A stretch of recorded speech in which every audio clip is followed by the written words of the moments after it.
Wes di record toh. Wes.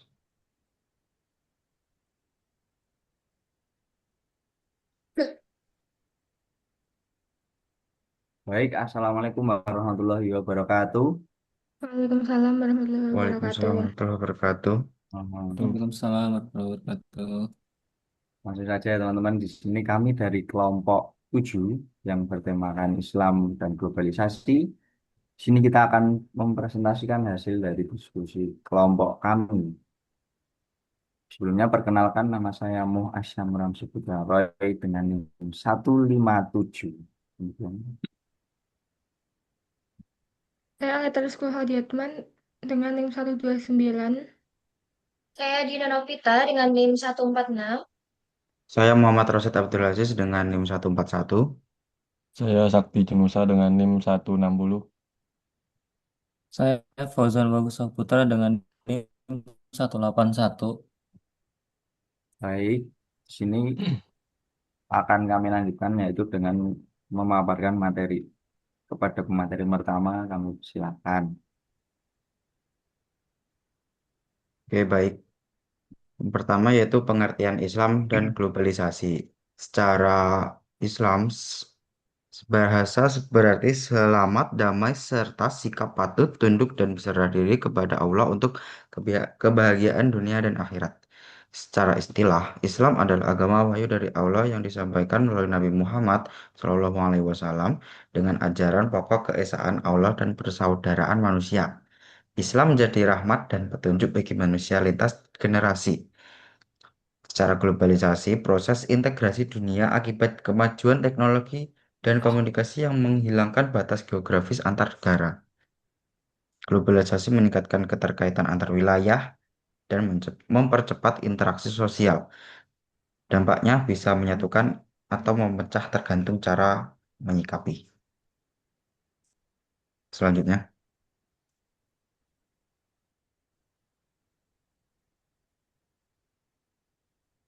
Selanjutnya, saya akan menjelaskan dampak positif globalisasi. Yang pertama, kemajuan teknologi dalam era globalisasi memungkinkan pendidikan Islam untuk memanfaatkan berbagai platform digital secara lebih maksimal. Hal ini dapat dilihat dari penggunaan media sosial, website, hingga aplikasi pembelajaran daring yang digunakan untuk menyebarkan dakwah, melaksanakan proses pembelajaran online, serta menyalurkan pengetahuan Islam secara luas tanpa batas ruang dan waktu. Yang kedua, globalisasi juga membuka peluang besar dalam memperluas jangkauan pendidikan Islam secara lebih formal maupun non-formal.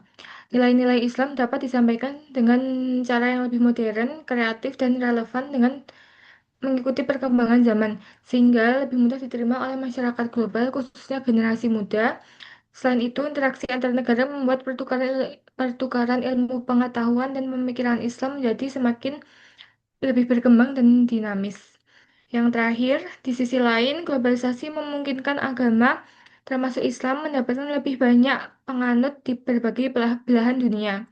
Peningkatan mobilitas manusia seperti imigrasi, perjalanan internasional, dan pertukaran budaya membawa agama ke wilayah-wilayah baru yang sebelumnya belum mengenalnya.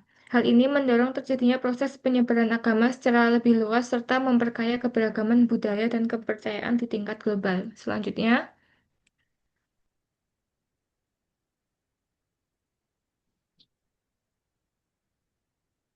Nah, di sini dampak negatif globalisasi ya teman-teman. Ada 5 yang sudah kami isi. Yang pertama itu melemahnya identitas dan nilai keislaman, kemudian menguatnya budaya konsumtif, terus keterbatasan sumber daya manusia, kemerosotan moral akibat akses digital, dan yang terakhir dilema antar tradisi dan modernitas. Oke, untuk globalisasi sendiri itu adalah fenomena perubahan sosial mendunia yang tidak bisa dihindari oleh masyarakat modern maupun umat Islam. Dalam pandangan Islam, globalisasi itu adalah bagian dari sunatullah yang harus disikapi secara bijak dan selektif, bukan ditolak mentah-mentah atau diterima tanpa filter.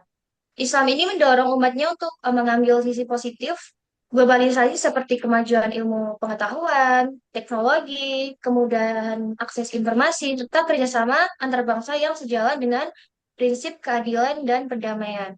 Namun di sisi lain, Islam juga mengingatkan umatnya atau mengingatkan kita bahwa dampak negatif seperti sekularisasi, dominasi, budaya barat, terus hedonisme, komuni- dan melemahnya religiositas. Oleh karena itu, sikap yang dapat kita ambil atau yang dianjurkan itu adalah kritis untuk menyaring setiap pengaruh globalisasi dengan tolak ukur syariat, memanfaatkan kemajuan zaman untuk kemaslahatan bersama, sekaligus tetap menjaga iman, moral, dan identitas keislaman agar tidak hilang di tengah arus perubahan global.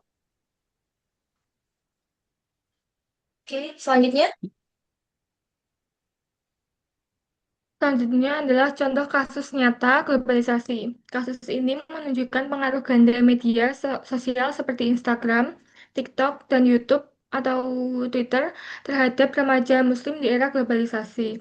Paparan konten global membentuk pola pikir dan perilaku mereka. Sehingga sebagian remaja terpengaruh pada gaya berpakaian yang tidak sesuai syariat serta gaya hidup konsumtif, hedonis, dan materialistis. Namun, di sisi lain, media sosial juga menjadi sarana dakwah yang efektif. Remaja dapat dengan mudah mengakses kajian, ceramah, dan konten edukatif yang membantu memperkuat pemahaman agama. Oleh karena itu, diperlukan sikap bijak dalam menggunakan media sosial agar dapat mengambil manfaat positif dan meninggalkan nilai-nilai Islam. Selanjutnya,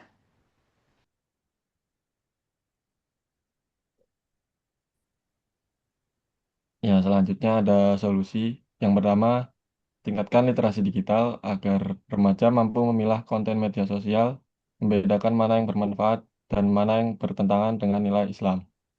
Yang kedua, perkuat nilai keislaman dengan menjadikan ajaran Islam sebagai pedoman hidup melalui kajian, membaca Al-Quran, dan mengamalkan nilai seperti menutup aurat, hidup sederhana, serta menjauhi sikap berlebihan. Yang ketiga, memanfaatkan media sosial secara positif untuk hal bermanfaat seperti mengikuti akun dakwah, membagikan konten edukatif, atau membuat konten bernuansa Islam, sehingga media sosial menjadi sarana memperkuat iman dan menyebar kebaikan. Selanjutnya,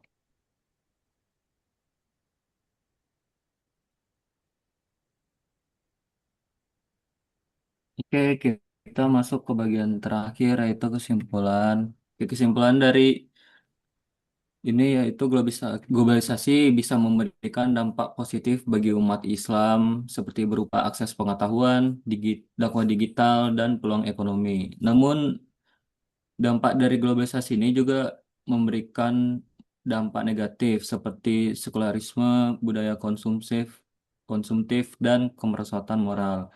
Islam sendiri menyikapinya secara moderat dan selektif, seperti menerima yang bermanfaat, menolak yang bertentangan dengan syariat.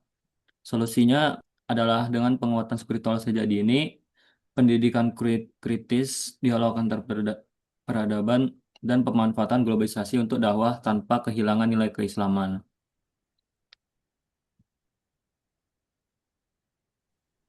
Oke, baik teman-teman dan